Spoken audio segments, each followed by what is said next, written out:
Welcome to the Lindamood-Bell presentation on sensory cognitive instruction in response to a state dyslexia mandate. My name is Dave Kiyvyra. I'm the Director of Development for Lindamood-Bell for Schools. And I'm going to walk you through our presentation today. Just as background, if you're not familiar with Lindamood-Bell, we are an organization that's been around for a little bit over 30 years now. We have learning centers across the country where students come and receive intensive one-on-one instruction. And then we also have the division of the organization that I work with, which is Lindamood-Bell for Schools, in which we train teachers in order to help them be able to implement the programs with their students. And we'd love to have you visit our website, which is lindamoodbell.com, and learn a little bit more about the work that we do. And obviously, we're going to be talking about that work today. And I want to open by just talking a little bit more in depth about dyslexia. Obviously, it's a topic that has garnered lots of attention across the nation. Fortunately, it has, because for years there wasn't as much attention paid to it. In particular, the fact that students with dyslexia could be both recognized and that their challenges could be remediated for. And that's caused, just an enormous number of students over time to really struggle with the basic skills of reading, leading to all kinds of impacts, obviously, around social and emotional aspects of being in schools and what that means long-term for those students. So what we're going to talk about today is what a scientific theoretical model to address reading difficulties is, what that'll look like. We're going to talk about that from sort of a big picture perspective first, and then we'll begin to drill down a little bit. In particular, I want to talk about, there's the theoretical model that exists. But what does that look like when you put that theoretical model into practice within a given school district? So we'll talk about that piece with regard to what sensory cognitive instruction looks like when teachers are implementing this with their students. We're going to talk about what the impacts of providing that type of instruction are. And then we'll talk a little bit about the why and the science behind that, what some of the research shows is happening in students' brains as they're receiving that type of instruction. And then I thought it might be really valuable to kind of wrap up with just talking about, okay, great, we've discussed big picture what the theory is, we've looked at what it looks like within a given district. Now we see what some of the research is on it. Well, what does it look like in terms of the actual program? And so give you a little bit of insight into what the programs that we talk about at Lindamood-Bell primarily are, and that's Seeing Stars program for working with students who are struggling with decoding, the Visualizing and Verbalizing program for students who are struggling with language comprehension. Right? So we'll start, and in our primary focus will be around that decoding end today, but I want to talk about both of those pieces as we go. So if we kind of level set back to what dyslexia is, there's been sort of a common definition that's been talked about since the early 2000s, and that is here on the screen. You can certainly read through it here. What I want to highlight is that within this definition, it talks about these difficulties as typically resulting from a deficit in the phonological component of language, right? And that emphasis on the phonology has led to a lot of instruction, very heavily based on phonology, and diving very deeply into that. And yet, there is a lot of recent research that is kind of challenging the idea that phonology component is the definitive deficit for dyslexia, that might actually be a little bit too simplistic. And that research is showing that there is this sensory cognitive function of symbol imagery. And the critical piece about symbol imagery is that it's necessary for both the phonological and orthographic components of reading, right? Putting those two pieces together, the sounds, that phonological piece, and the orthographic, those written letters, the printed letters, right?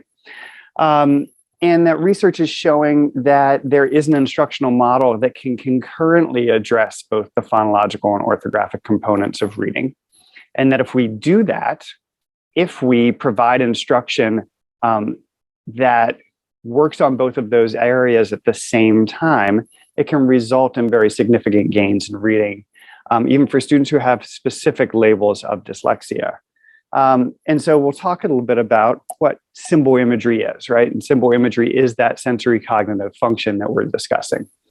So if I show you all a word really quickly, and it's a nonsense word, but if you take a look at it and then I take it away, I could ask you to tell me back what that word says, right? And if you were holding on to the picture of those letters in your mind, you might be able to go back and say to yourself, oh, F-L-I-S-P. That says flisp, right? And if you didn't get it, I'll show it to you again really quickly. There it is, there's flisp, right? Now I could ask you a series of questions if we're thinking about what symbol imagery is, right?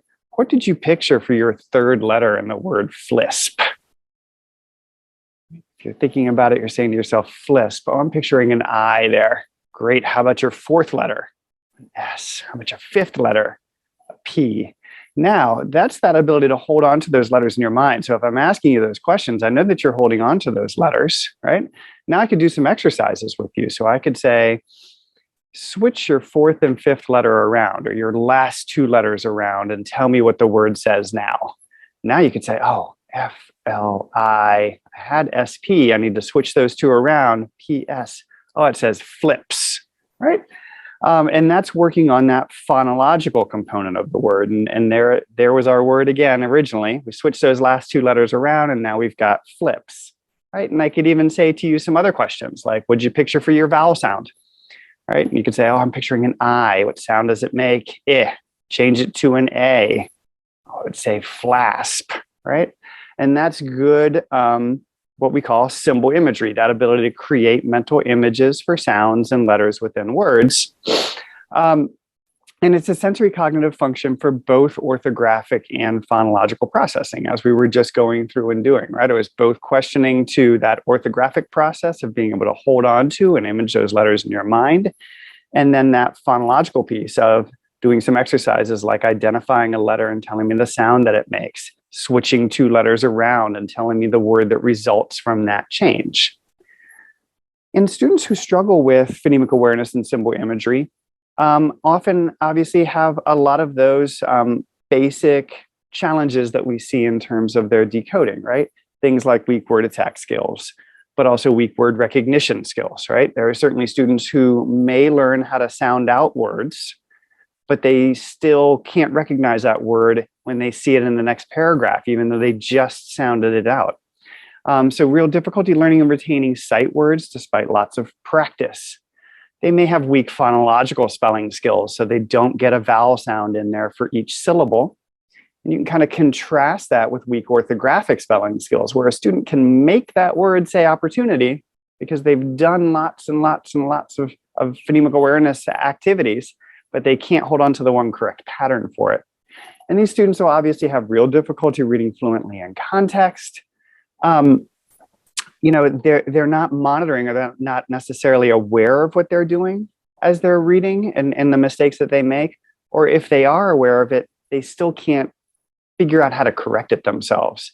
And so they have very slow and laborious decoding skills. They may be labeled as dyslexic.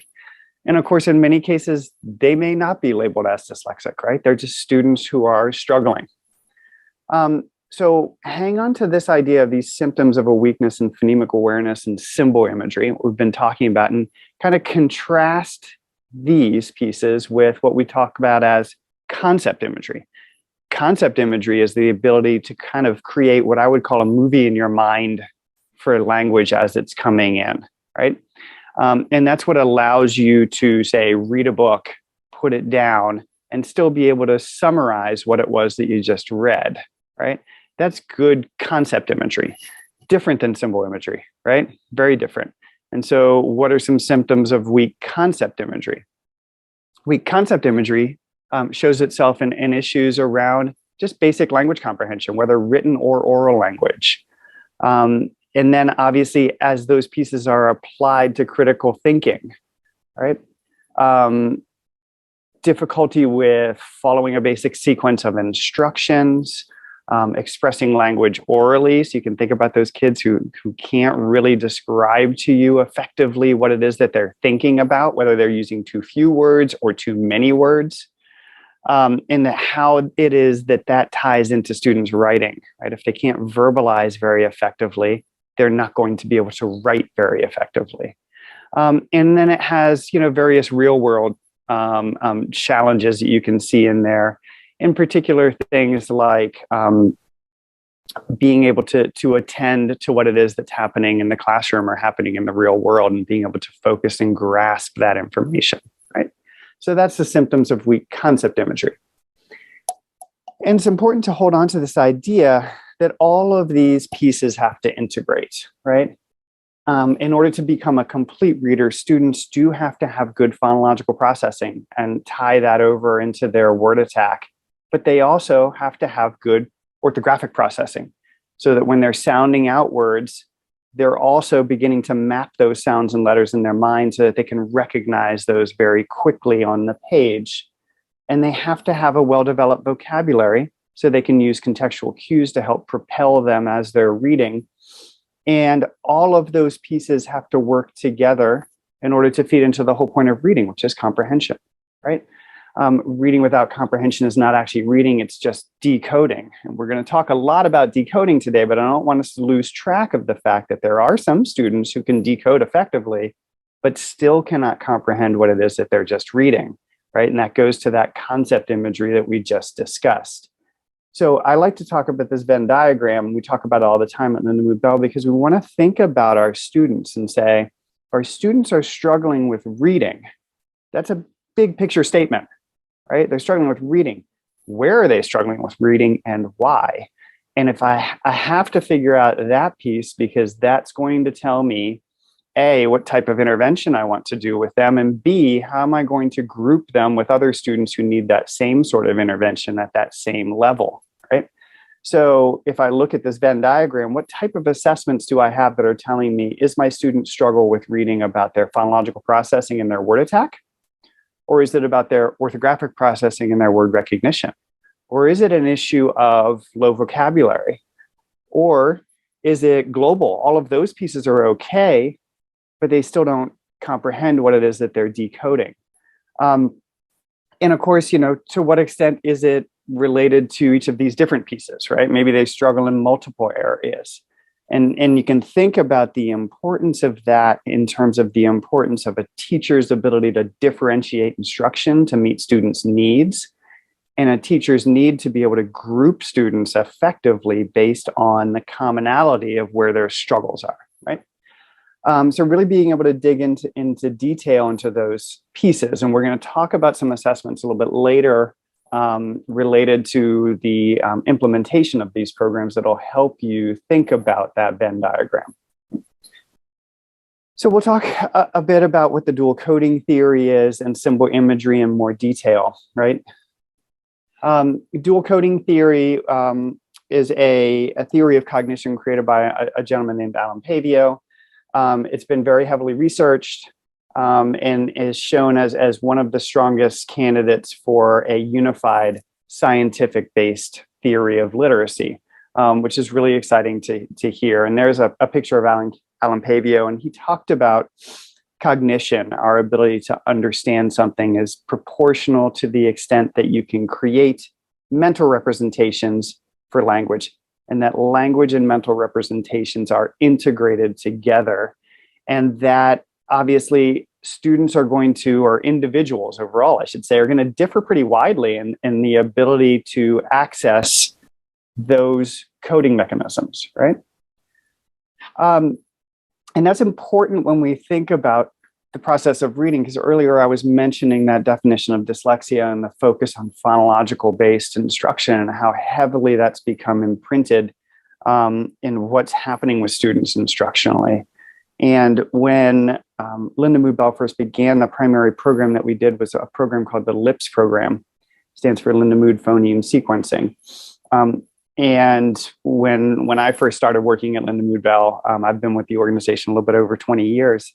That was the program that I learned. I would sit down and start working with students one-on-one, hour after hour. And so I might do 8 sessions a day of doing the LIPS program with students, which is very heavily focused on helping students notice the articulatory feedback in order to underlie their phonemic awareness, so they can feel sounds in their mouth in order to locate those sounds within words and sequence those sounds within words. And what we discovered is kind of outlined here.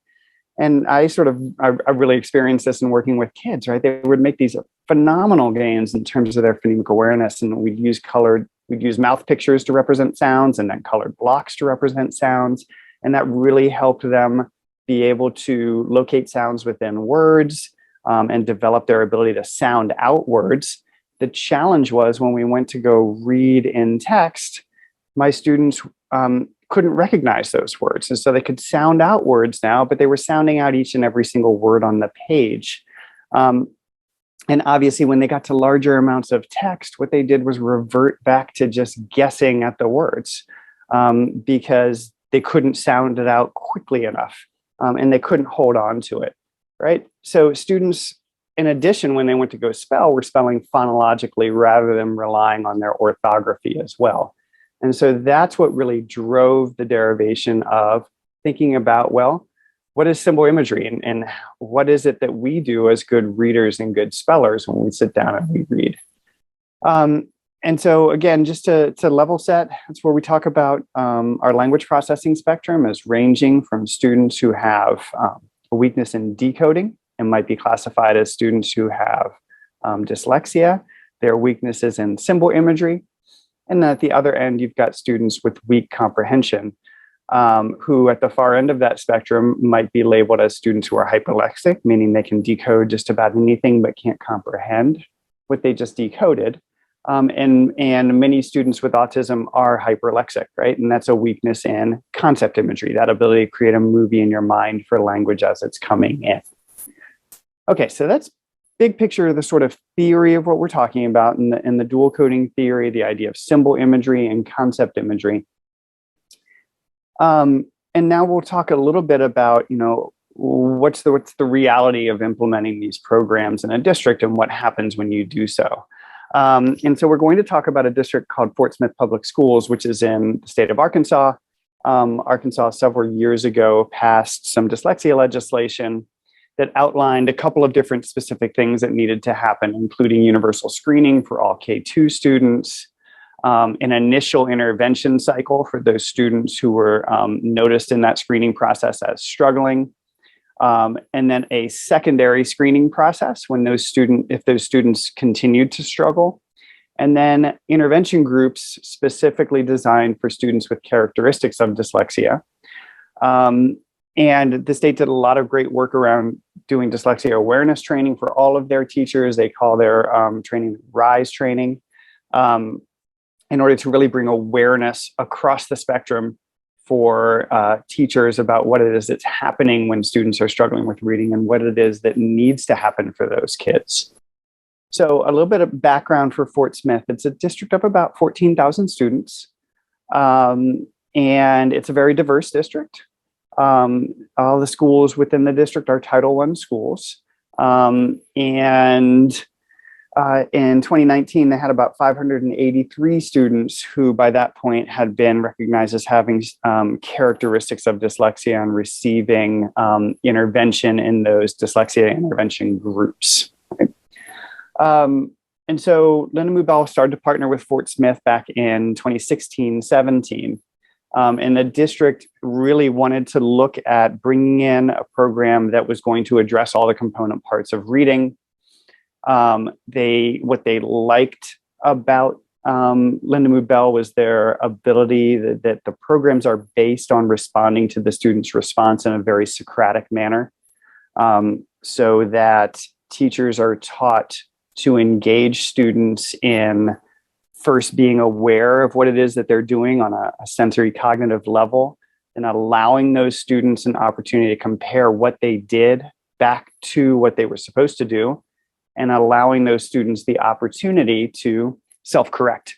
And that really drove and empowered students to begin to recognize that they could overcome these challenges, and really drove a lot of positive reading outcomes for those kids. And that the program is not scripted, right? So it allows for teachers to differentiate instruction for their students, which, as we all know, is what should be happening, but can't happen if a program is scripted, right? If a program is saying, here's what you should do at 2 weeks, here's what you do at 4 weeks, here's what you do at 6 weeks, that's not allowing for differentiation based on the needs of our students.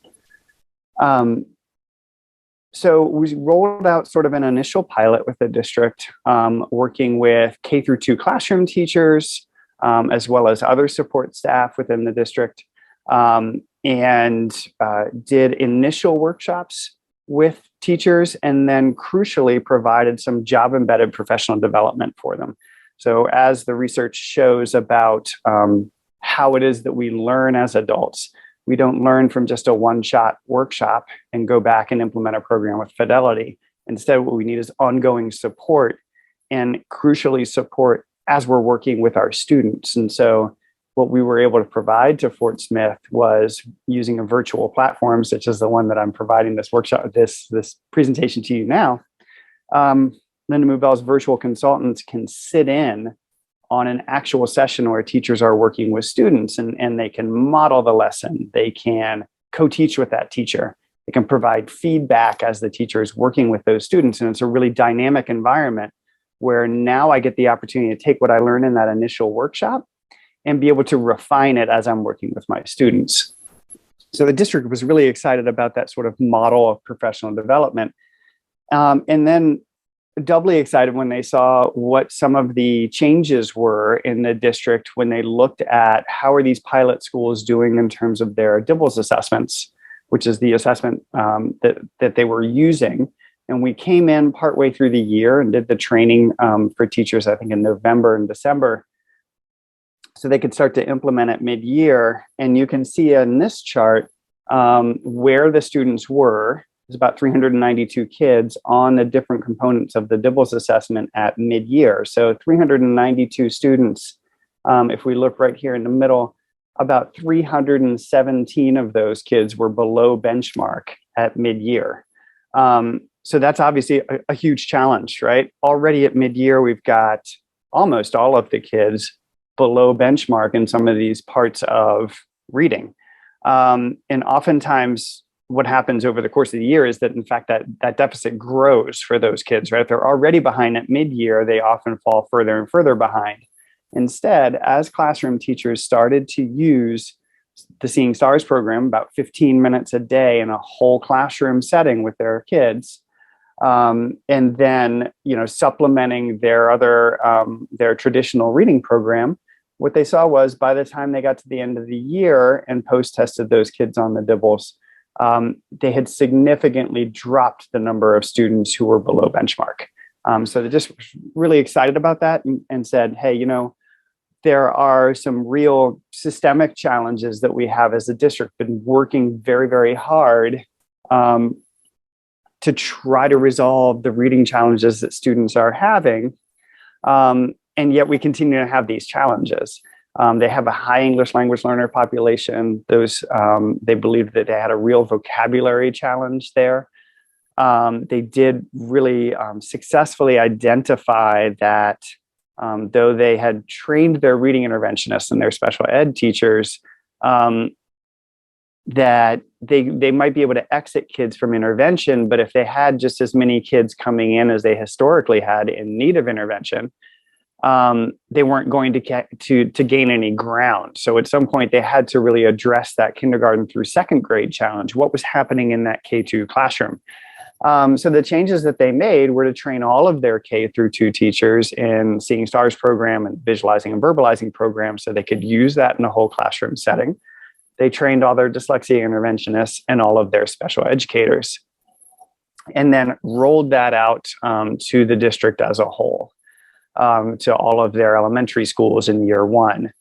And here's what it looked like for the end of year one implementation for students that were receiving small group intervention. So this was about 343 kids.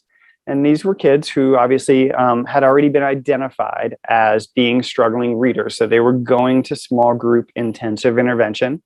The intervention was being provided to them intensively. So it was daily, or as close to daily as it could possibly get, for as close to an hour as we could get. And I think in Fort Smith, in practical senses, was able to get 45 minutes per day, 5 days a week, or as close to 5 days a week as they could. In that first year, they were getting on average 63 hours of instruction over the course of the school year for those students. And if we take a look at an assessment battery that shows all the different component parts of reading, so symbol imagery, word attack, which is from the Woodcock-Johnson, word recognition, which is from the wide range achievement test, spelling, and then reading rate, accuracy, and fluency as students are reading through passages, a comprehension measure that looks at, okay, they read those passages, can they answer main idea and higher order thinking questions based on that? And then an assessment of oral directions and their basic vocabulary. Remember earlier, they felt like they had a real vocabulary weakness or a challenge in the district. When you look at the pretest, that's in their light blue there on all of those different assessments. The students, actually the highest part that they came in on was their vocabulary. So these are students whose vocabulary is pretty good. And in fact, the next highest measure is their reading comprehension. And the quote unquote normal range runs from the 25th to the 75th for most of these assessments. So these students are right on the cusp of the normal range for their vocabulary. Comprehension is a little bit below, but it's still 16th percentile is great in comparison to their reading fluency being at the 3rd percentile, right? Their reading accuracy being at the 3rd percentile, their fluency being at the 2nd. So despite the fact that these students couldn't accurately read a passage, their comprehension was at the 16th percentile. So if we can change that reading accuracy for them, it can make a huge impact. And so based on just 63 hours of instruction, these students made, the asterisk denotes statistically significant changes, they made statistically significant changes across every single one of those areas that was assessed. And in fact, a lot of those, if you look at the orange over here, were large standard score changes. So though percentile-wise, it may not look like a very big jump to go from the 3rd percentile to the 6th percentile in reading accuracy, in terms of standard scores, that's actually a very large jump.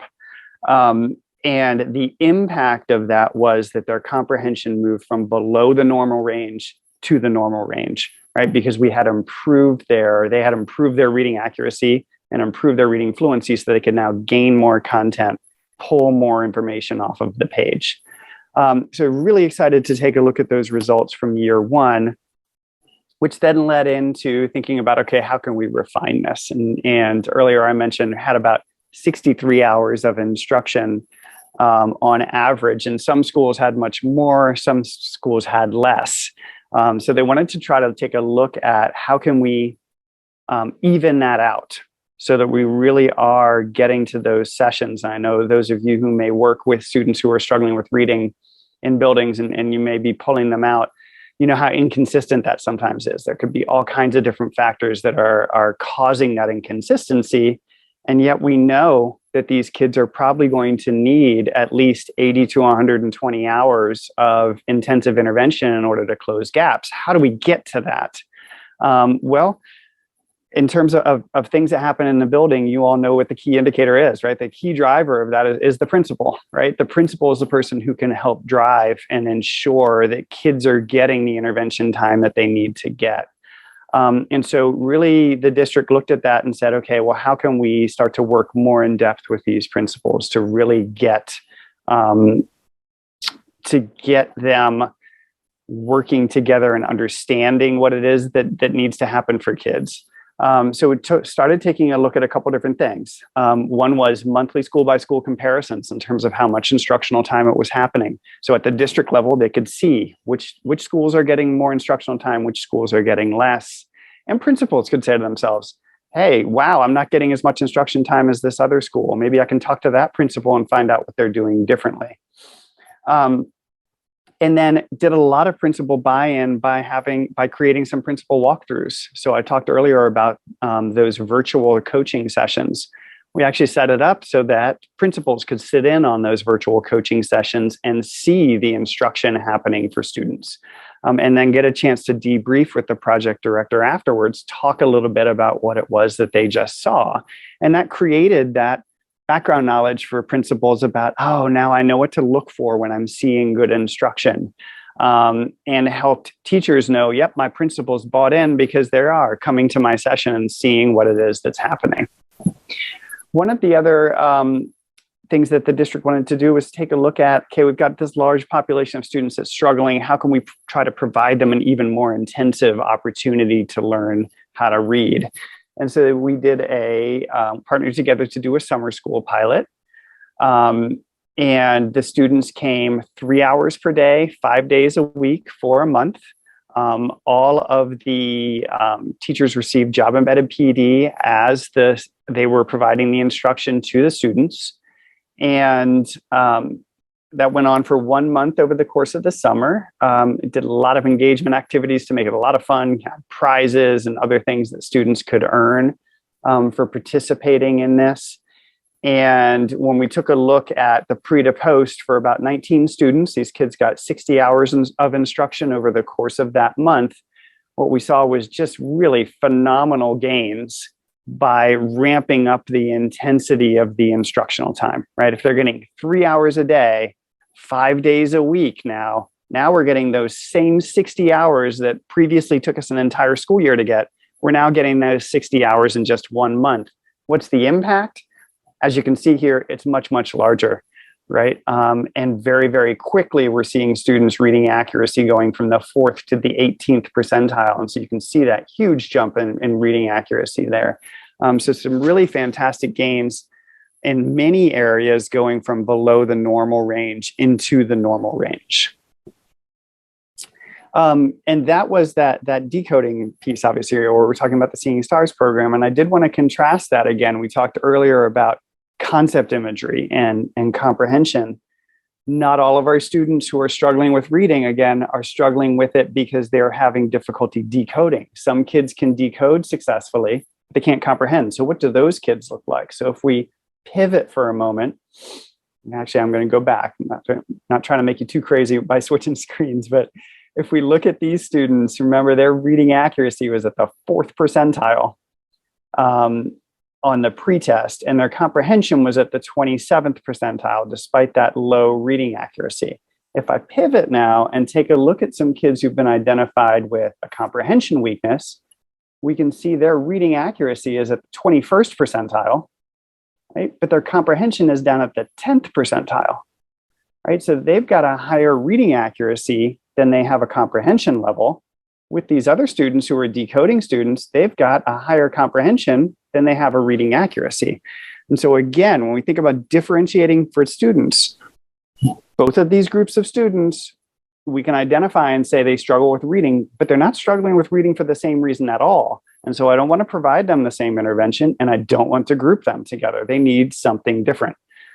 So these students were getting visualizing and verbalizing. They got about 60 hours. They got 60 hours of instruction over those 3 weeks or 4 weeks.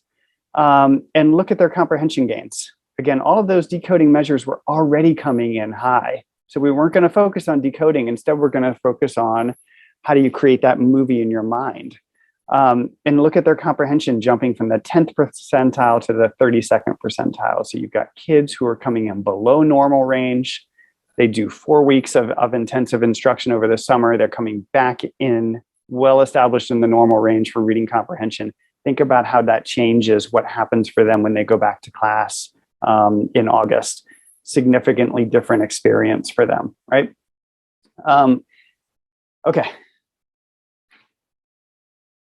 So we talked a little bit about the principal look-ins, lesson planning, standardizing what was happening at K2, looking to increase the hours of instruction for students, monthly principal updates. We then expanded the summer camp out to 7 sites. And then as things grew in terms of elementary school, began to make even more changes going into year 3. Tapering back some of the coaching because some of that instructional expertise was really growing. And so being able to apply that job embedded PD to other teachers. starting to refine what it was that was happening at the secondary level, really working together as a district to align with the state standards, and doing whole school response to intervention for specific at-risk sites. And as a district, as they went through this process, as I mentioned, we started partnering together in the latter half of the 2016-17 school year. Coming into 2017, the district switched from using DIBELS to using iStation as their universal screener. And what we looked at the beginning of 2017 was comparing the number of students who were scoring in the highest performing tier on iStation and the number of students who were scoring at the lowest tier in iStation. So this was looking at all of their kindergarten through second grade kids at the beginning of September. What they saw was the number of students scoring in that highest tier was very close to the number of students scoring in the lowest tier, right? And again, if we think about what the dyslexia legislation said, those students scoring in the lowest tier need to be provided small group intervention. Well, that's a huge number of my kids in need of small group intervention, almost as many as my kids who don't need small group intervention. That's not really viable as a district, right? And so that's where it led into that whole idea of, hey, we need to be doing something different in K2 classrooms. And so as teachers began to implement 15 minutes of Seeing Stars and 15 minutes of VV whole classroom with their students, what they started to see was by the end of that first year, a very large gap open up between how many students were scoring at that highest tier and crucially, how many were scoring in the lowest. As we went to September of 2018, there was a little dip, right? You have new kindergarten students coming in, but still much higher than the September of 2017, right? I've got a lot more kids scoring in the highest tier. I've got almost 200 fewer students scoring in the lowest tier at the beginning of September. So that's huge. And look, by the end of the year, again, gone back up to even higher peak than the previous year. 1,800 kids scoring in the highest tier, and we're down to 621 in the lowest tier. So we're really driving that systemic change that we want to have embodied. I've got now almost, more than 300 kids fewer in need of intervention in my K2 classrooms 2 years in. Then we got to September 2019, and then partway through the year, we were starting to see that divide happen again. Again, at the start of the year in September 2019, these numbers were better. Number of students scoring in the highest tier, number of students scoring in the lowest tier in comparison with the previous Septembers. And then we got through mid-year, and then of course, everything went sort of haywire in that school year. So that was showing that real systemic change that the district wanted to see happen in the K2 classrooms that they had identified all the way back at the beginning, which was really exciting for them to see. And obviously we know that last year was a real challenge to provide instruction to students with schools shutting down periodically, folks being sent home to quarantine and come back. But the district continued on providing small group intensive intervention to students. And when we looked at their students who were identified as having characteristics of dyslexia, there were 541 of them. Even with everything that was happening, they got about 57 hours of intensive intervention. And what's really exciting to see is that, again, they made statistically significant gains across all of those different measures. And that those were a lot of those were large standard score changes, right? Particularly in accuracy and fluency, exactly where we need to see those changes happening. And again, these are kids whose vocabulary and comprehension is pretty good, right? In comparison to where their accuracy and fluency was, right?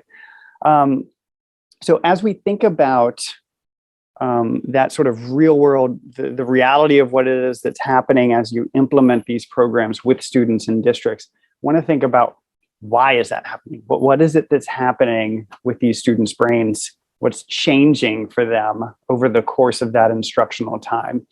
And so there's been a ton of research done on the programs, and I don't want to dive too deeply into this, but I want to give you a sense of what it is that's happening so that you can walk away with that. You can certainly look more deeply into these research studies. They've been published, so you can certainly look them up We'll talk about a couple of them from the University of Washington that were really exciting. And these were on students who were specifically labeled as students who'd had dyslexia. And this was a randomized controlled intervention study trying to look at what it was that was happening via brain scans in these different parts of the brain as students received instruction from pre to post, right?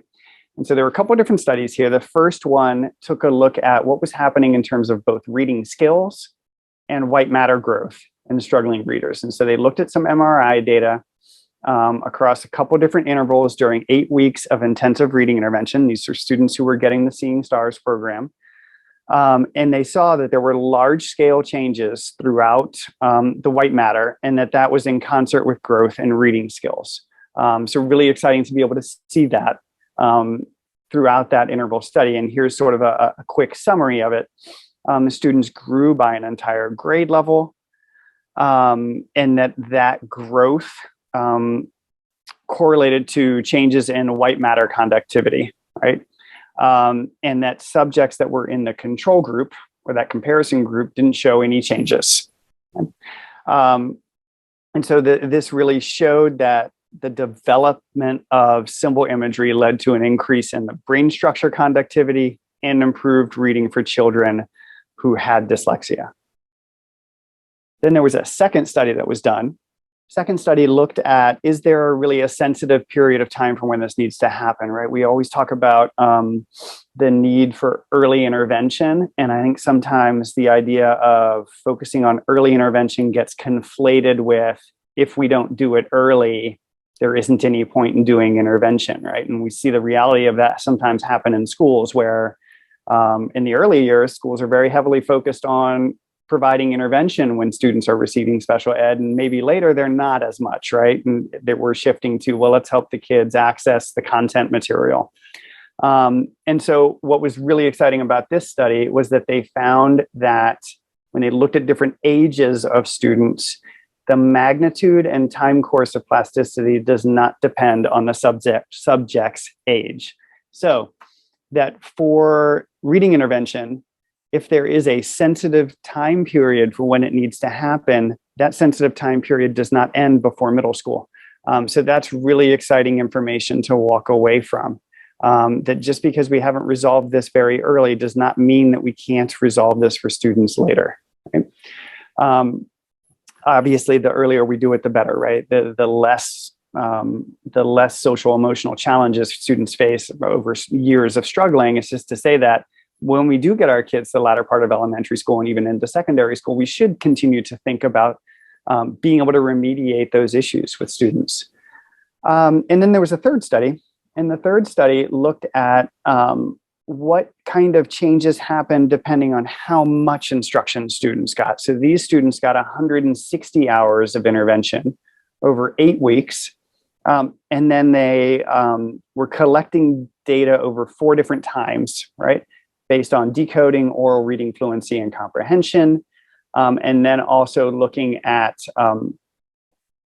how the period of time was impacting that. And what they saw was that there was what's called a linear dose response relationship between the hours of intervention and improvement in reading ability. And that there was linear growth in every measure of reading skill, and none of those measures showed nonlinear growth. In other words, put it in layman's terms, the more instruction students got, the better they did. And they're across all of those measures. As the hours increased, the more they improved. There wasn't any part of that that didn't correlate. So the decoding skills showed substantial growth. And that this means that, again, I can be thinking about, based on where my students' struggles are, the more time I provide them instruction, the more impact I'm going to have. Right? And Jason Yateman, who is the principal investigator in the study, I think has a great quote in which he talks about that many parents and teachers are worried that dyslexia is permanent, and that what his research is showing is that targeted intensive reading programs can lead to substantial improvement in reading and also change the underlying wiring of the brain circuitry. Right?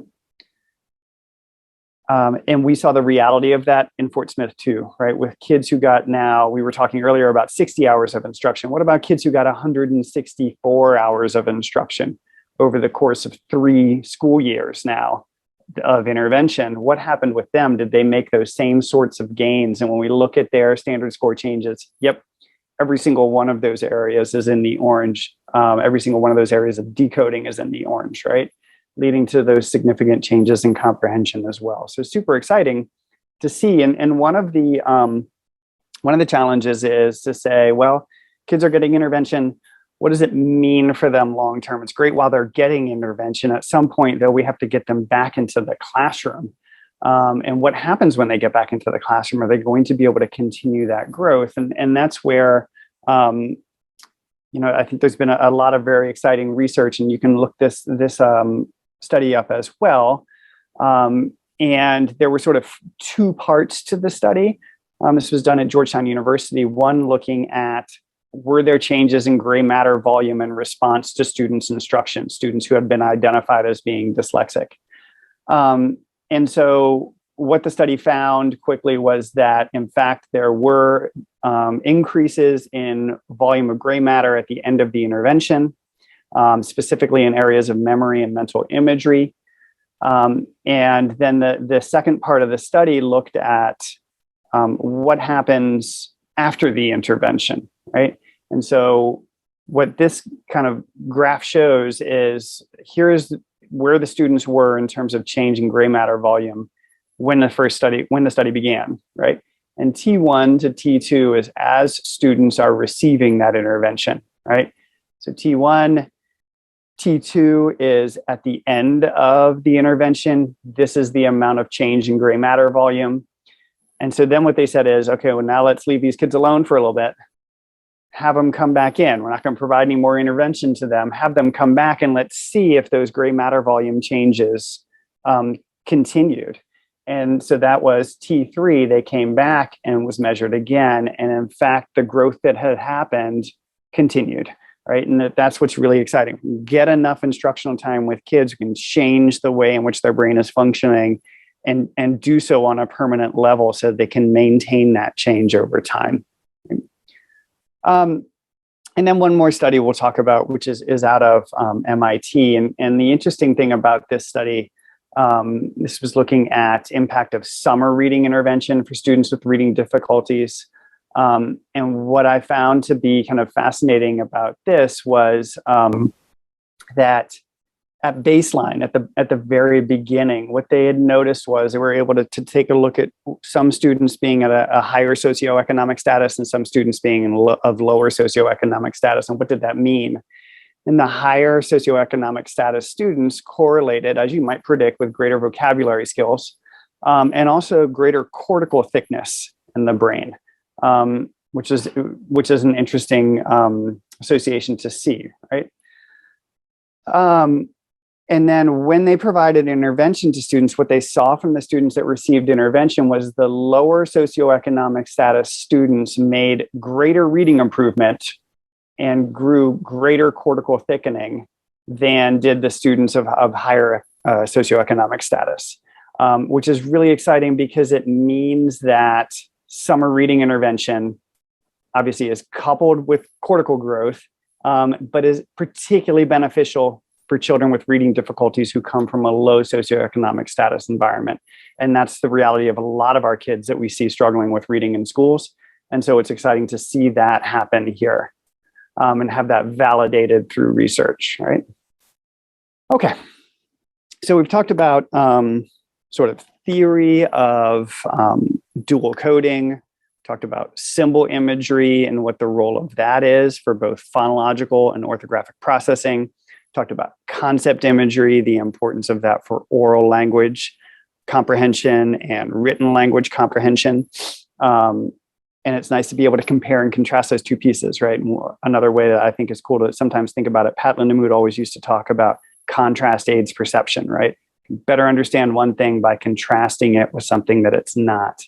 And so we can think about sometimes decoding as being about the parts of reading, right? Figuring out what all of those sounds are and the patterns in words and mapping sounds and letters and words. So that's about the parts of reading. Comprehension is about the whole of reading. What do all of those words on the page mean together, right? And so as we've talked about, obviously, a student struggling with the parts of reading, figuring out the individual sounds within words, is going to need one type of intervention. Student who knows the sounds and letters that go into words, they got the parts, they struggle with the whole. What do all of those words mean when I put them together onto the page? They're going to need a different type of intervention, right? So seeing stars is the decoding intervention that students will receive, and visualizing and verbalizing is the comprehension intervention that students would receive. So I thought it would be cool to take a look a little bit at some of the program steps really quickly. And the steps of seeing stars are systematic, right? They're cumulative. They go from working at the parts, individual sounds, and teaching those sounds and letters first, then putting those sounds and letters that you're just introducing into syllable patterns, so that students are getting to do some of the exercises like we did with FLISP earlier, where I show the card to the student with the letters that we just practiced in isolation. I take it away. I ask them to picture those in their mind, and we do some changes to those words. We then do a task called Image and Read with the Syllable Board, which is where students are getting a chance to use an actual tactile board and write with their finger the different letters. They're not, it's not leaving an imprint behind, right? But it's a way to help them tactilely feel and picture the letters in those words. And then apply that imaging and reading and that air writing that we've been doing down onto the page by having students read words on the page. And these steps are overlapping within a given lesson, right? So that I'm introducing a set of sounds. We're practicing those in syllable patterns where the student sees the word and then it's taken away. Then we're doing some activities where they're only working on it in terms of their imagery and their phonological awareness. Now that we've woken up that imagery, we apply it down onto the page on their workbooks. And that imagery can be applied to sight words, spelling, and obviously on into multisyllabic words. And so I'm going to take a moment to stop sharing my screen for just a second. And we'll see if I can get this to work. We'll go in and we'll take a look at some materials. So we'll take a look at, well, what do these steps look like in actual practice? So I'll share my screen again. Okay. So if I look at consonant and vowel cards, for example, if we look at our consonants, these are the cards that will come in the Seeing Stars kit. They have the letters on the back. They've got an explanation of what sound the letter makes so that the teacher can be looking at that, how they should produce it, what the activity should be. Showing the card to the student for a moment, telling them the name of the letter and the sound that it makes. Take it away. The student writes the letter up in the air, saying the name of the letter as they're writing it, and then the sound that it makes, right? And then we move on to the next one and go through a very organized sequence of introducing these sounds, working on both consonants as well as vowels. Right? And here are the vowel cards. And we can sort of see the way in which these are organized, starting with very basic short vowel sounds and then moving into more complex vowel sounds as the student progresses, right? So that's that first step of just showing consonant and vowel cards. I then said, you want to put these into practice, right? So what does that look like? Well, if I've introduced a couple of consonants and a couple of vowels, I'm not just going to keep practicing that and practicing that and practicing that. I want to go ahead and put those into some syllable cards because that's where the real application begins to happen. So if I go to, let's try this one. Come over here. Now I've got a short vowel that I just introduced and a consonant that I just introduced, and I can put it into a pattern for my student. So my student takes a look at that. I take it away. They write A, P up in the air. What does that say? App. Great. What do you picture for your second letter? P. What do you picture for your first letter? A. What sound does that letter make? Ah. Right. Then we can go on to the next one. Right. And initially, we're changing just one sound or one letter from one word to the next. Right. So app to op to ob to ab. So students are getting to work on that comparing and contrasting that I just talked about, Pat Lindamood mentioning, contrast aids perception, right? That we're getting to work on, and we're working on a closed circle of sounds, right? Just those ones that I introduced as I'm going through there, okay? So that's what the syllable cards look like. And then we talked about doing some of that syllable board practice and some of that imagery practice. And then I want to put that down into practice on my decoding workbooks. And so if I just did a set of short vowels and consonants, I can go and I can find a set of pages that is going to work on, there we go, some of those same sounds, but now applying this activity down onto the page. And I can certainly cover up the word at any time and ask the student what letters they pictured. But I'm going through this and practicing now those same sounds. What sounds does the letter A make? What sounds does the letter I make? P and T and B.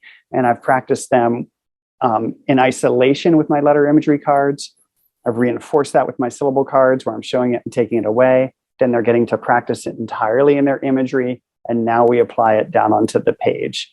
And every single lesson, all of those different steps are happening. Right? So that's what a little bit of what the Seeing Stars program looks like. If I back up and I take you, now we can contrast that. So that's my student who's struggling with decoding, right? And that's how I'm going to help them improve their reading and their spelling. Now, what do I do with students who are struggling with comprehension? So that we talked about how that was going to be the visualizing and verbalizing program. And so the first step in visualizing and verbalizing, if we're talking about making a movie in your mind and picturing for language as it comes in, we first have to establish a common vocabulary for what we're talking about and what we look for from a picture. And so the first step is to use something called picture-to-picture, in which students looking at, this is the flip book that comes in the kit, students looking at a picture that's in front of them. And they'll be looking at this picture the whole time. The teacher has on the backside a guide for them. And they're saying to the student, here's the picture. I don't get to see it. Your words are going to help me see that same picture in my mind, right? And the reality, of course, is the teacher does need to know what the picture is that the student's looking at so that you can frame your questioning correctly, right? And so you're questioning to the whole. So what's the main thing in this picture, the what? And then you begin to drive on some of the details because you want the student to learn what it means to describe a picture. So you're going to go through a series of different structure words that you'll teach the student about, talking about what? Size, color, number, how many dogs should I be picturing, right? And you're framing all of these questions and grounding them in the idea of what should I be picturing for that? So what should I be picturing for where this is happening? Should I picture that it's inside someone's house? Should I picture that it's outside in the grass? What should I be picturing? And the students looking at the picture, and if they haven't said it yet, they're going to say, oh yeah, it's outside. I forgot to mention that because there's grass there. Great. What should I picture for the movement, right? And remember to be including, we were talking earlier and I sort of dropped it, but that sensory cognitive information, that sensory cognitive language of what are you picturing for something rather than just saying, what is it in the picture? But what should I picture that you're looking at? What should I picture for the movement rather than saying, what's the dog doing? Is he moving, right? I'm also not asking yes, no questions. And so that's what that picture-to-picture step looks like when we're first getting started with this.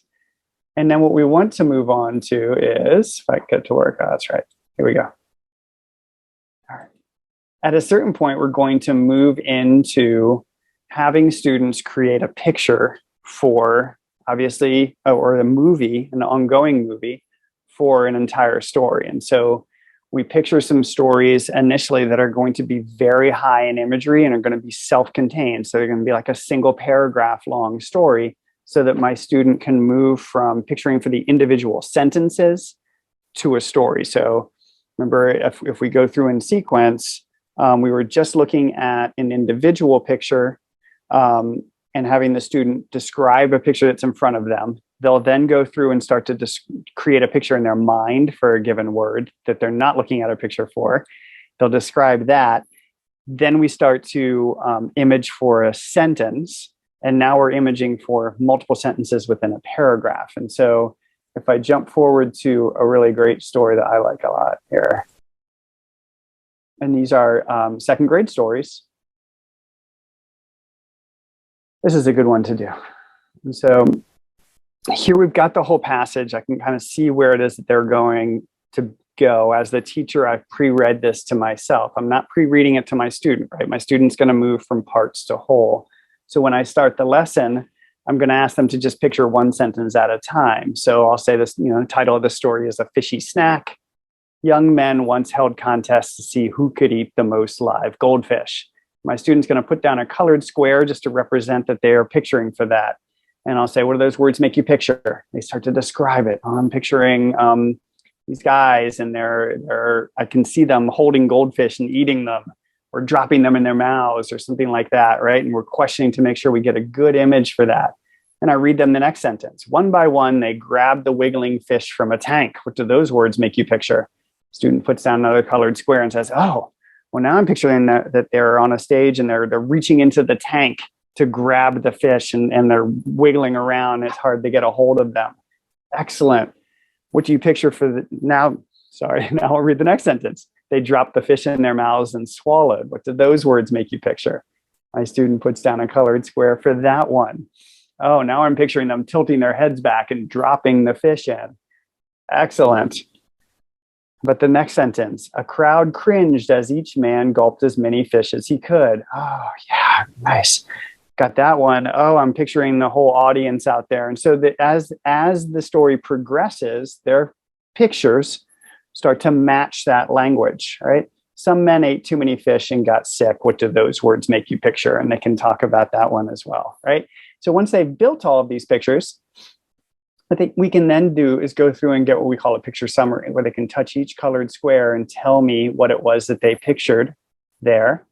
Then I'll collect those colored squares, and the student will give me a word summary. So using your pictures to help you recall what happened in the story, go back and tell me the story again in your own words, right? And then we can get into asking, of course, now from all of your images, what was the main idea of the story? And we can ask some higher order thinking questions. Why do you think someone would want to win a goldfish eating contest? Do you think it was difficult, right? Why do you think people want to watch these contests? Good question. Would you like to compete in a goldfish eating contest, right? All of those different things that we can ask. So if I go back to my slide, and I apologize, I meant to show you all the steps before I dove into the program, but I was excited, so I just dove into it. What the steps of VV are, again, to move from helping students establish that vocabulary for a given picture that's in front of them, then helping them create a picture in their mind for a word when they're not looking at that given picture. So I might just say a word like clown. What does that word make you picture? Then we put that word into a sentence and have them image for an entire sentence. The clown was riding on a horse and fell off. And then we move up to imaging for multiple sentences within a paragraph. So sentence by sentence imaging. And we begin to apply higher order thinking to that, and then increase the amount of language that the student's having to create pictures for, from multiple sentences within a paragraph to an entire paragraph to multiple paragraphs on a page. We overlap to writing and apply these skills over to content as well, right? I appreciate everyone joining in today. I hope that this was useful to you. And I'm picturing that all of you were out there nodding your heads as we went through this presentation. It's an interesting way to try to do a presentation in the world today. Would love to be sitting in a conference room with you all and talking and being able to do a little bit of Q&A. That would be fun. But this is the reality of where we are. So hopefully you all found this to be valuable. My contact information is on there. Lindamood-Bell's website is on there. We'd love to have you go and visit the website, contact us if you're interested in learning more about our programs, if you're interested in learning more about how it is that we provide professional development to districts, be happy to connect you with folks from those districts who've had the experience of implementing the programs with their students so that you can talk directly with them about what their experience was and why they chose to work with us. Thank you all again very much for working with us today. Hope you all have a wonderful rest of the conference.